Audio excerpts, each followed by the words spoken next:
Gardens, the Gardens of Metal Entertainment. I'm here with Brent from August Burns Red. Hi, how you doing? Good, how are you? Good.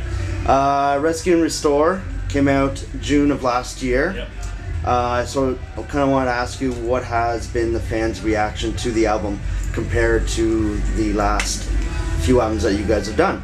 Great, actually. We knew we made a kind of a different record, an out there record for a metal band. But we were kind of grooming our fans with that, with just little things along the way, and people responded to them really well, so we kind of went with it on Rescue and Restore, and so far so good. Everyone seems to be really into it.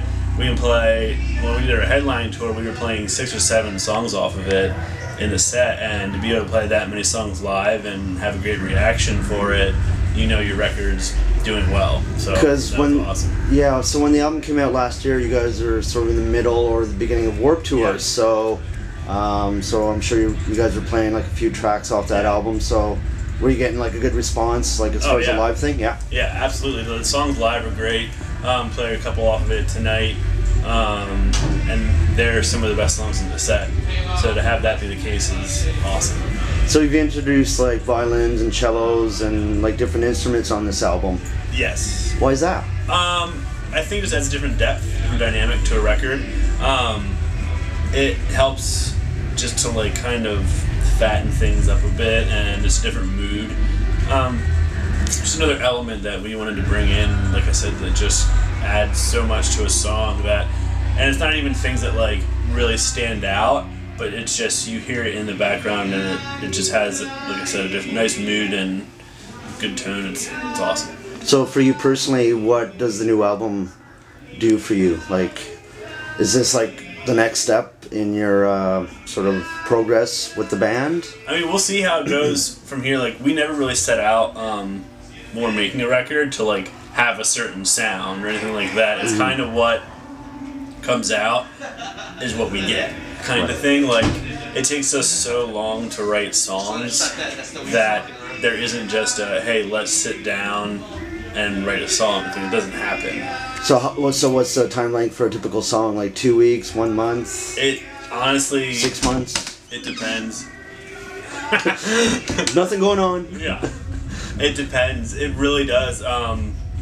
Sometimes songs get started and then we have to go back to it who knows how many months later, and just kind of things like that, and it takes us a really long time to write a song.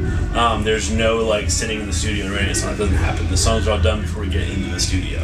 Do you do a lot of stuff on the bus, or just when you have, no, you don't even worry, don't even think about that?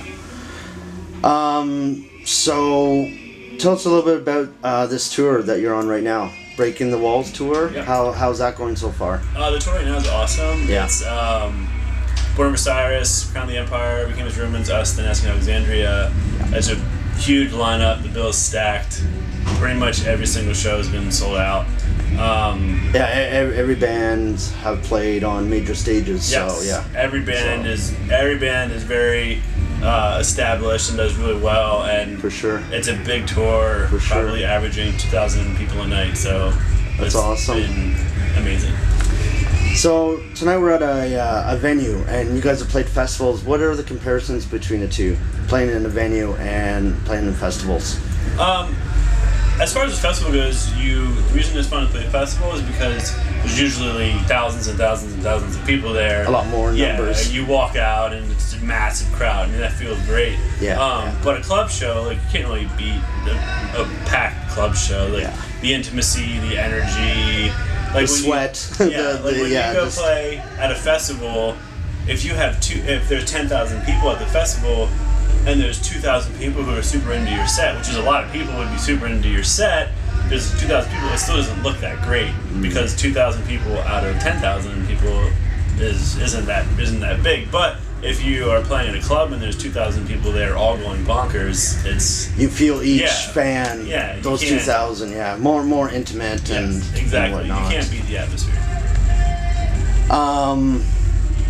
So when you're not performing live, what do you do on your off time? It depends where we are, what we're doing. When I'm on tour, I go trying to find record shops a lot. Yeah. Actually, like you buy LPs? Yeah. Nice. Comic book stores, things like that. It took me a bit, like, but it kind of was like, I like music. It started with vinyl, and then I was like, this is pretty great. Like, it gives me something to do during the day. I'll go, like, search out record stores, I'll walk around, and it makes me explore cities more, which is awesome. Finding a good, like, craft beer bar. Oh, for sure. Something that'll kill some time. Nice. There's a great one in Vancouver, the Alibi Room, that we've been to. Down by Main Street there. It's awesome. We went there last time we played at Rickshaw Theater. We went to the Alibi Room. It's amazing. Yeah. I don't think we have time to go there tonight. We have to, like, pack up and go because we have a border crossing, but it's a great spot. So I mentioned earlier before Warped Tour. Since there are a lot of bands that go on Warped Tour, and you sort of have the experience playing Warped Tour in many festivals, what would you say to a band that's first starting out? What sort of advice would you give them? You know, if they're, you know, this is the first time playing in a big festival, what would you say to them? Just advice going to Warped Tour? Yeah. Or I guess any festival. Get a bus. I mean, with Warped Tour, if you don't do it in a bus, it's hell. Yeah. It's hot, and you have nowhere to go. Yeah. You're going to have to do huge drives because overnight, every night, because it's a load in at 8:30 in the morning every day. Yeah. So it's rigorous, right? Yeah, it's brutal. Like, if you're in a van, it's awful. Luckily, we've never had to do it that way, but there are bands that do, and it's insanely brutal. Yeah. Just like, if you can't afford your own bus, share a bus. I know bands that do, like, 3 bands on a bus, and gets pretty tight. Just pack it in there, but like I said, it's better than being in a van. You have somewhere to go, lay down at least. Usually they're air conditioned. Oh yeah, and they got a working toilet. Unless the air conditioning breaks. Man, it sucks. Yeah. So I wanted to ask you your musical influences. So when you were growing up, what did you listen to? And I'm going to put a part 2 to this question. Since you hunt for records, what do you look for? When I grew up, the first record I ever bought was Green Day's Dookie. I bought it on cassette. Okay. What got me into metal was the band Poison the Well. Okay. I was in high school. I first listened to punk and then kind of transitioned slowly into metal. That was the first metal band I ever listened to. Then it just kind of stayed with me since then. And now I'm actually, like, transitioning back into more punk stuff. Like, one of my favorite bands right now is Against Me. I've loved that band. They were just here last week at the Commodore. Yeah, awesome show. For years, it was hilarious. The other night we played in Minneapolis. This show was really early because it was an early curfew for an all-ages show. It was supposed to be over by 10. Right. So we played at, like, 7:30, and our show was over at, like, 8:15. So odd. We went out to get dinner. When I was at dinner, I just happened to check my Instagram, and I was like, oh, Against Me's in Minneapolis. Oh, they're right next door. And I, like, just got up, walked over to the other venue, paid $20, and went and watched Against Me. It was awesome. But what'd you think about the sex change? Doesn't bother me. I mean, I will say this. I've seen Against Me from then till now. I think they're still as great live. Voice is the same. Energy's the same. It's all absolutely. Like, I agree. Like, for me, if living your life and being happy is more important than anything else, I will say that she, or he, I'll say she, had guts to do it. I mean, that took some freaking salt to be able to come out and do that when you have an entire fan base of people who might not take it so well. Yeah, for sure. But the fact that she came on did it and their band is still doing amazing it's awesome. So what bands today do you feel in your, the stuff that you play, I guess the genre, what bands do you think are ahead of the game? As far as pushing, including yourselves. As far as, like, pushing the genre forward, there aren't that many, and it's kind of sad. I think a band does well, and then a million other bands come out and try and sound exactly the same. Yeah.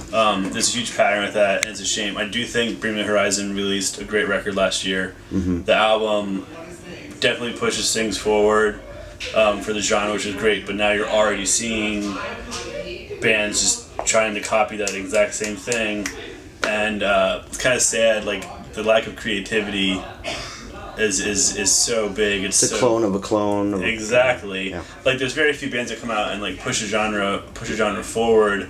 But I think they did an amazing job. Their record's great.